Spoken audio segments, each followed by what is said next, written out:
আমি ধনুখোজৰ প্ৰস্তাৱ লৈছোঁ আৰু এটা আশা কৰোঁ মই দেখা পাওঁ আমি ৱৰ্ল্ড কাপত দেখা পালোঁ জয়ছোৱাল সঞ্জু চেমছন ৰিংকু সিং খেলিব নাপালে খেলিব নোপোৱা যদিও জিকিছে মেডেলটো পাইছে কিন্তু খেলিব নোপোৱা পাৰফৰ্ম কৰিব নোৱাৰিলে ৰিয়ান পাৰাক যাতে জিম্বাবৱে টুৰত খেলিব পায় আৰু যিহেতু জিম্বাবৱে টুৰটোত ষ্টাৰ প্লেয়াৰ্ছ নাই ৰোহিত শৰ্মা নাই বিৰাট কোহলি নাই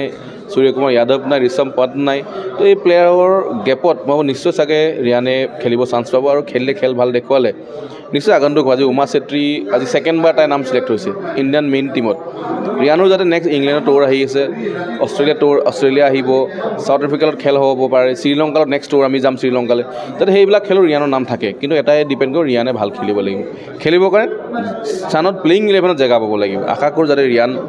ভাল খেলে অসমৰ ভৱিষ্যত কাৰণ অসমত আগতে মানুহে কয় যে অসমৰ পৰা কোনো ইণ্ডিয়ান টীমত যাব নোৱাৰে কিন্তু ৰিয়ানে সেই ট্ৰেণ্ড ব্ৰেক কৰিলে উমাই ব্ৰেক কৰিলে যাতে আমাৰ ওচৰত এক্সাম্পল আছে অসমৰ খেলুৱৈ এতিয়া ভাৰতলৈ যাব পাৰে খালি অকল জাষ্ট ভাল ফিংগাৰ আছে ক্ৰছ ৰিয়ানে যাতে ভাল খেল দেখুৱাওক কিবা সিদ্ধান্ত লোৱা বা প্ৰস্তাৱ লোৱা কথা কৈছে কিবা কিন্তু আমি ধন্যবাদ সূচক প্ৰস্তাৱ লৈছোঁ ৰিয়ান যোৱাৰ কাৰণে খুব আমি আনন্দ প্ৰকাশ কৰিছোঁ আৰু ভাল লাগিছে যাতে এনেকুৱা ৰিয়ান আমি আৰু উলিয়াব পাৰোঁ তাৰ কাৰণে সকলোৱে কাম কৰিব লাগিব কিন্তু বেছিকৈ ৰিয়ানে ভাল খেলক যাতে আমি এটা আশা কৰোঁ